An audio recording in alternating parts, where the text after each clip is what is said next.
Iran လို့ Shahed drone တွေဈေးသက်သာပြီး radar တွေမမြင်နိုင်တဲ့ခေတ်သစ်စစ်ပွဲရဲ့ Gat-to drone အုပ်စုလိုက်ဗျူဟာ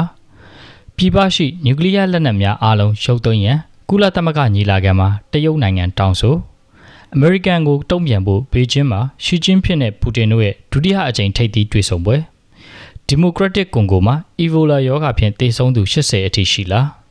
ရုရှားရဲ့စာတန်တူတိုက်ချင်းပစ်ဒုံးကျည်စမ်းသပ်မှုအောင်မြင်ကြောင်းပူတင်ကြီးညာဆိုတဲ့သတင်းတွေကိုတင်ဆက်ပေးသွားပါမယ်မင်္ဂလာပါ Channel H မှာကြိုဆိုပါရစေယနေ့2026ခုနှစ်မေလ18ရက်နေ့အတွက်နိုင်ငံတကာသတင်းတွေကိုစူးစီးတင်ဆက်ပေးသွားပါမယ်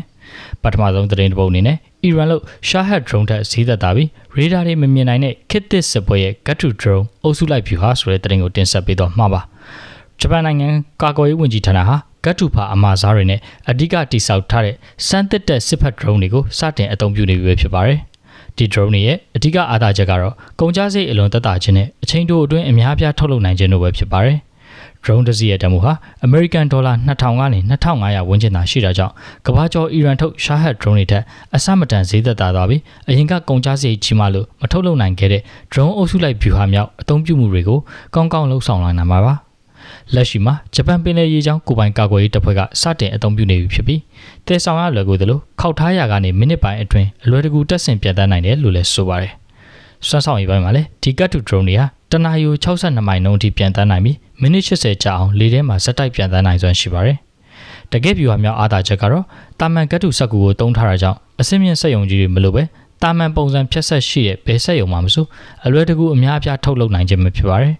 ်ဒါကြောင့်စစ်ပွဲအတွင်းစက်မှုလုပ်ငန်းတွေပြတ်တောက်မှုကြုံခဲ့ရင်တော့အဟံအတားမရှိစက်တိုက်ထုတ်လုပ်နိုင်မှာဖြစ်လို့ကျွန်တော်တို့ပတ်ဝန်းကျင်ကအလွယ်တကူရနိုင်တဲ့ Gat-to ဖားတွေနဲ့အစစ်မြင့်နည်းပညာသုံးပြီးစစ်လက်နက်တစ်ခုဖြစ်ဖန်တီးလိုက်နိုင်တာဟာဂျပန်လူမျိုးတွေရဲ့တီထွင်စမ်းသစ်မှုနဲ့လက်တွေ့ကျတဲ့အမျှော်မြင်ကိုပြသလိုက်တာပဲဖြစ်ပါတယ်ခင်ဗျာဒုတိယသတင်းတစ်ပုဒ်အနေနဲ့ပြည်ပရှိနျူကလ িয়ার လက်နက်များအားလုံးကိုရုပ်သိမ်းရန်ကုလသမဂ္ဂညီလာခံမှာတရုတ်နိုင်ငံတောင်းဆိုတဲ့သတင်းကိုတင်ဆက်ပေးတော့မှာပါနယူးယောက်မြို့မှာရှိတဲ့ကုလသမဂ္ဂဌာနချုပ်ကကျင်းပနေတဲ့17ကြိမ်မြောက်နျူကလ িয়ার လက်နက်မပြန့်ပွားရေးစာချုပ် NPT ပြန်လည်သုံးသပ်ရေးညီလာခံအတွင်းတရုတ်ကိုယ်စားလှယ်ကနျူကလ িয়ার လက်နက်ပိုင်ဆိုင်ထားတဲ့နိုင်ငံတွေနဲ့ပြည်ပနိုင်ငံတွေမှာတွားရောက်ဖြန့်ကျက်ထားတဲ့သူတို့ရဲ့နျူကလ িয়ার လက်နက်တွေကိုချက်ချင်းရုပ်သိမ်းပေးဖို့နဲ့နောက်ထပ်ပြည်ပမြေတွေမှာအသစ်ဖြန့်ကျက်တာမျိုးလုံးဝမလုပ်ဖို့တရားဝင်တောင်းဆိုခဲ့ပါတယ်တရုတ်နိုင်ငံဟာအင်အားကြီးနိုင်ငံအချို့ရဲ့နျူကလ িয়ার မျှဝေခြင်းနဲ့တိုးချဲ့တားဆီးဆိုင်ရာသဘောတူညီချက်တွေအပေါ်ကိုအလွန်အမင်းစိုးရိမ်ပူပန်မိတာကြောင့်ထုတ်ဖော်ပြောကြားခဲ့ပြီးဒါဟာနျူကလ িয়ার ဖျက်သိမ်းရေးတာမကနျူကလ িয়ার လက်နက်ပြန့်ပွားမှုကာကွယ်ရေးရှုထောင့်ကနေပါပြင်းပြင်းထန်ထန်စစ်ဆေးရမယ့်ကိစ္စဖြစ်တယ်လို့ဆိုပါတယ်ဒါအပြင်တရုတ်နိုင်ငံကကမ္ဘာနိုင်ငံအချို့မှာပါနျူကလ িয়ার ပစ္စည်းတွေရဲ့ထောက်ပံ့မှုနဲ့ဝယ်လိုအားအကြားပြင်းထန်တဲ့မညီမျှမှုတွေဖြစ်ပေါ်နေတာကိုအထူးသတိထားမှာဖြစ်ပြီးမကြသေးမီကဆက်နိုင်ငံတွေကတဆင့်အဆင့်မြင့်အစိုးရအရာရှိအချို့ရဲ့နျူကလ িয়ার ကိုထောက်ခံတဲ့မှတ်ချက်တွေကြောင့်အခြေအနေဟာပိုမိုစိုးရိမ်စရာဖြစ်လာတယ်လို့ထောက်ပြခဲ့ပါတယ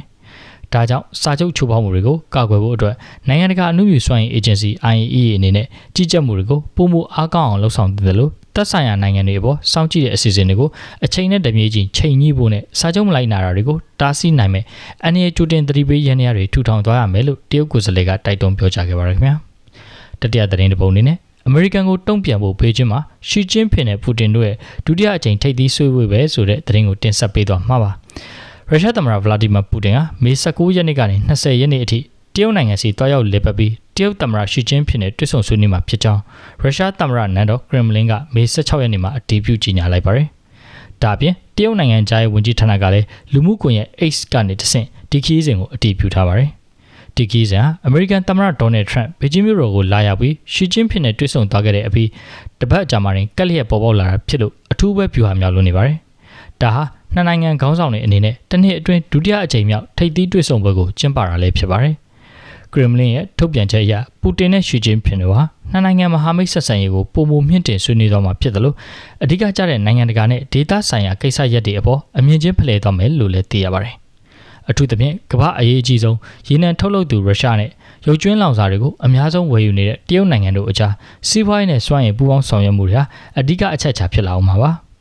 ဒါပြင်ရုရှားသမ္မတရဲ့အခုခီးစဉ်ဟာနှစ်နိုင်ငံဆက်ဆံရေးရဲ့အခြေခံအုတ်မြစ်ဖြစ်တဲ့အိန္ဒိချင်းကောင်းတဲ့ချစ်ကြည်ရင်းနှီးစွာပူးပေါင်းဆောင်ရွက်ရေးစာချုပ်25နှစ်မြောက်နှစ်ပတ်လည်နေ့နဲ့မှာတိုက်ဆိုင်နေတာဖြစ်ပါတယ်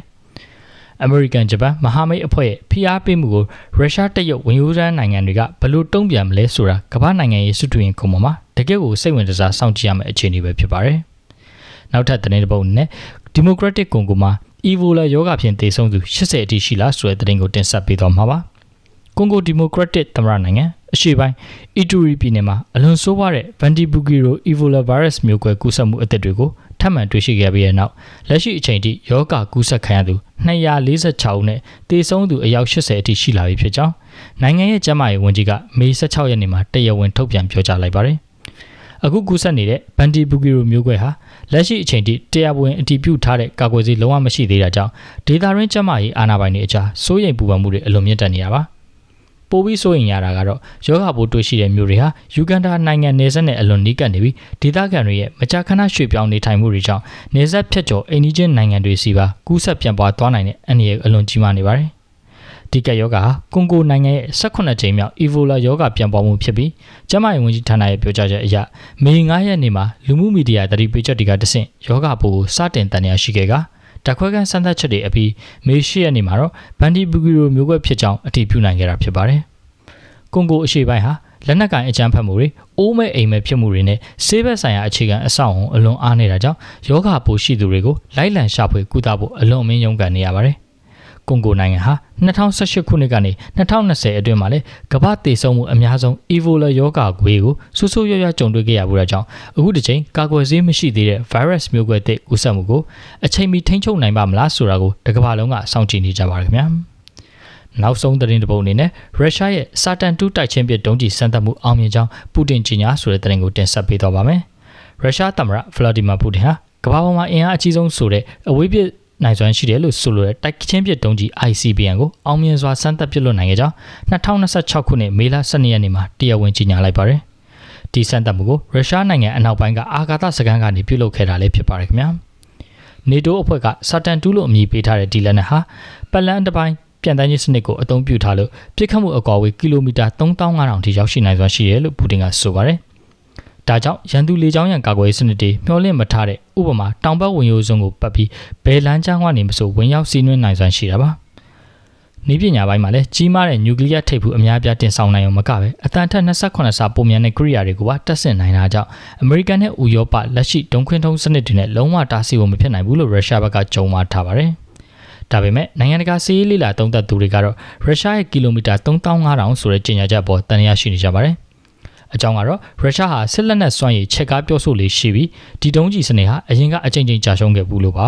။အထူးသဖြင့်2004ခုနှစ်စက်တင်ဘာနဲ့2025ခုနှစ်နိုဝင်ဘာလစမ်းသပ်မှုတွေတုန်းကဒုံးကျည်ပစ်စင်ထဲမှာဆိုးဆိုးရွားရွားပောက်ကွဲပျက်စီးခဲ့ပူပါတယ်။ဒါကြောင့်အခုအောင်မြင်မှုဟာအနောက်အုပ်စုနဲ့ NATO အဖွဲ့အပေါ်စိတ်သက်စစ်စေရင်ပြုလုပ်ခဲ့တဲ့မဟာဗျူဟာမြောက်သတိပေးချက်တစ်ခုသာဖြစ်နိုင်ပြီးလက်တွေ့စွမ်းဆောင်ရည်ကိုတော့နိုင်ငံတကာကစောင့်ကြည့်ရေးအဖွဲ့တွေရဲ့အတည်ပြုချက်လိုအပ်နေစေဖြစ်ပါတယ်လို့သိရှိရပါတယ်။